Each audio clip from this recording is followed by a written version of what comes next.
nuevo informe de auditoría es una respuesta por parte del IASB a los inversionistas, ya que estos demandaban hace varios años que dicho informe les diera más información para que ellos pudieran tomar las mejores decisiones.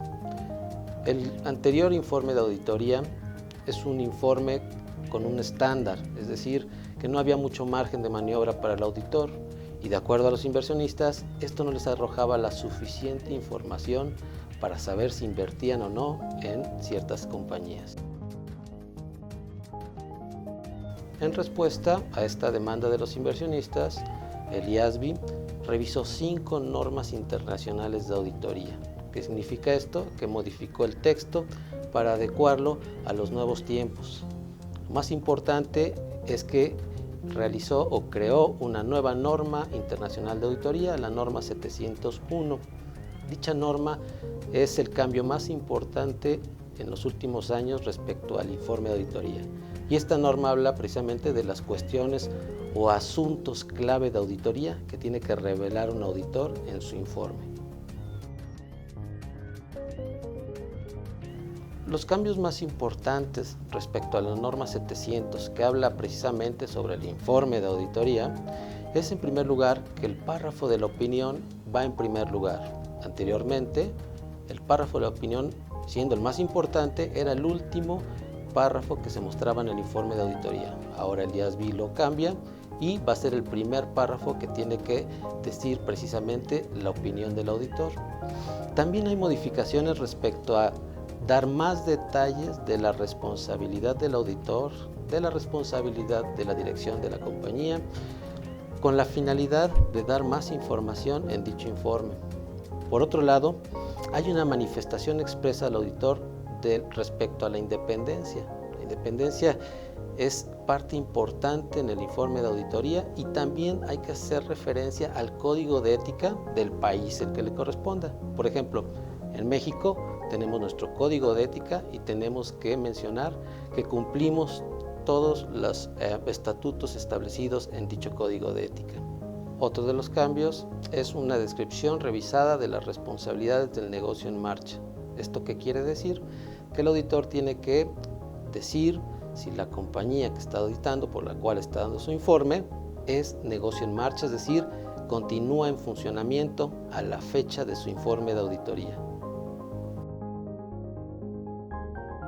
La nueva norma internacional de auditoría 701, que habla sobre la comunicación de las cuestiones clave de auditoría en el informe, es la que más ha causado revuelo a nivel internacional, ya que es precisamente la respuesta que da el IASB a los inversores, ya que ahí es donde más información se va a dar en el informe de auditoría.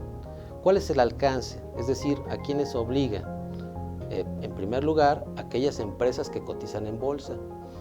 Por otro lado, si alguna ley o reglamento de algún país donde se apliquen las normas internacionales se obliga, también se tendrá que hacer.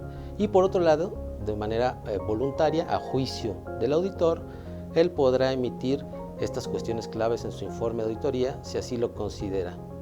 Ahora bien, en México, al día de hoy, únicamente están obligadas las empresas que cotizan en bolsa. Vamos a esperar a ver si más adelante alguna ley o reglamento nos obliga a los auditores a revelar estas cuestiones clave.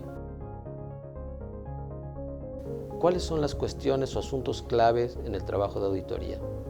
Estos asuntos clave son los que el auditor detectó desde un principio y donde considera que pudiera existir un riesgo. Entonces es importante que en el informe de auditoría se mencione el asunto clave, qué procedimientos de auditoría aplicó para abordar ese asunto y cuál fue la conclusión a la que llegó. Es importante mencionar que esto no implica una salvedad en el dictamen, simplemente es un asunto que el auditor consideró clave y ahí es donde le va a dar muchísimo más información a los inversores. Saber cuáles son los riesgos que consideró el auditor y cuál fue la conclusión a la que llegó. En el anterior informe de auditoría no se mencionaba nada respecto a esto en su informe, por eso es uno de los cambios más importantes. Ahora bien, ¿cuándo inicia esto? De acuerdo con la norma internacional de auditoría 701 y las demás revisadas, como la 700 y demás, a partir del 15 de diciembre de 2016, es decir, En México, hablando específicamente de México, todas aquellas empresas que terminen estados financieros al 31 de diciembre de 2016, ya les aplicará el nuevo informe de auditoría.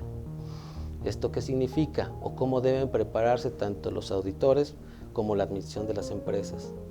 Tienen que establecer los tiempos de revisión por parte del auditor e ir comentando los asuntos clave con la administración de la compañía. Anteriormente, lo último que se comentaba con la administración era el dictamen o informe de auditoría. Ahora debe ser de los primeros que debe ser comentado y discutido. ¿Para qué? Para que sepan cómo se va a abordar ese tema en el informe de auditoría y cuál va a ser la redacción del mismo. ¿Qué ejemplos hay? Si en todo el mundo es cierto, porque la norma establece que es a partir de los ejercicios de 2016, los países del Reino Unido y de los Países Bajos ya lo adoptaron desde el ejercicio 2013 y todos los comentarios que han sido al respecto han sido muy positivos. Los inversionistas están bastante contentos y los han recibido de muy buena forma. Entonces esperemos que a nivel internacional tengan los mismos efectos que ha tenido tanto en el Reino Unido como en los Países Bajos. Y hay que estar preparados. Hay que estar preparados con tiempo suficiente para que no nos ganen las carreras y no tengamos problemas al emitir este nuevo informe de auditoría.